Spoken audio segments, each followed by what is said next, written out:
चेष्टा गौरी आवाहन मंत्र। ओम शुक्लवर्णे महागौरीं शुभदां सौम्यविग्रहाम् आवाहयामि देवेशी गृहाण तव ममार्चनम्। कल्याणीं करुणारूपां भक्तवत्सलमानसाम् आगच्छ चन्द्रमुख्यास्ते पूजां मे पति गृह्यताम्। ॐ शुक्लवर्णे महागौरीं शुभदां सौम्य विग्रहाम् आवाहयामि देवेशी गृहाण त्वं ममार्चनम्।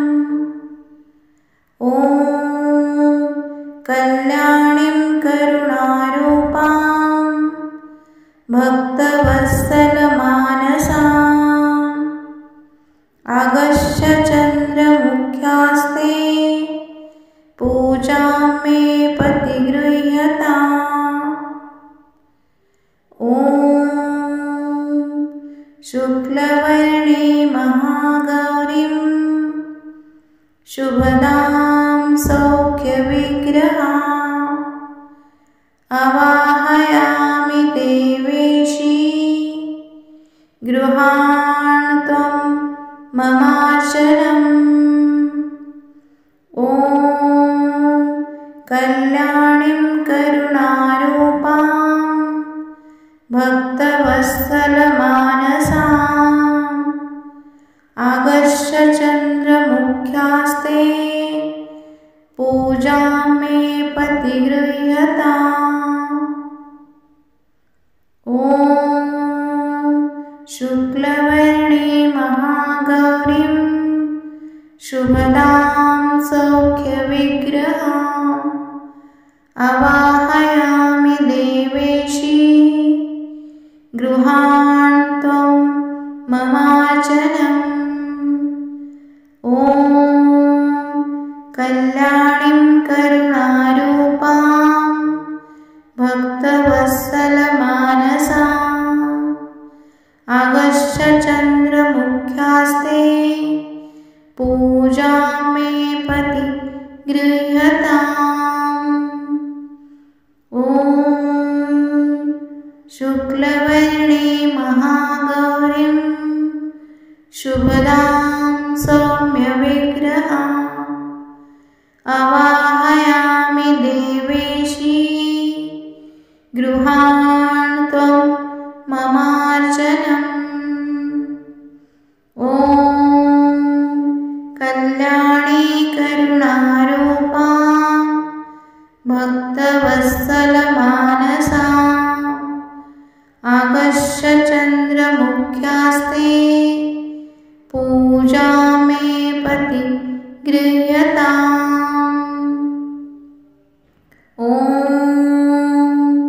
शुक्लवर्णे महागौरीं शुभदां सौख्यविग्रहाम् आवाहयामि देवेशी गृहाण त्वं ममार्चनम्।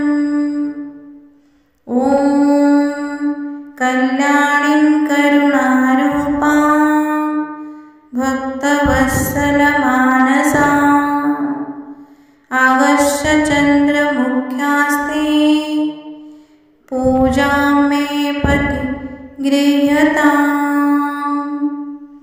ॐ शुक्लवर्णे महागौरीं शुभदां सौख्यविग्रहाम् आवाहयामि देवेशी गृहाण त्वं ममार्चनम्। ॐ कल्याणी करुणारूपां भक्तवत्सलमानसाम्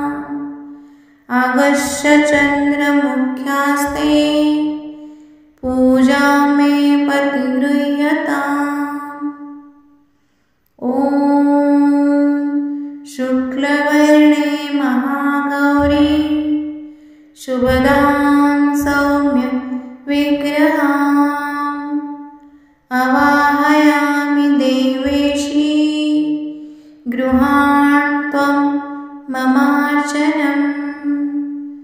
ॐ कल्याणीं करुणारूपां भक्तवत्सलमानसा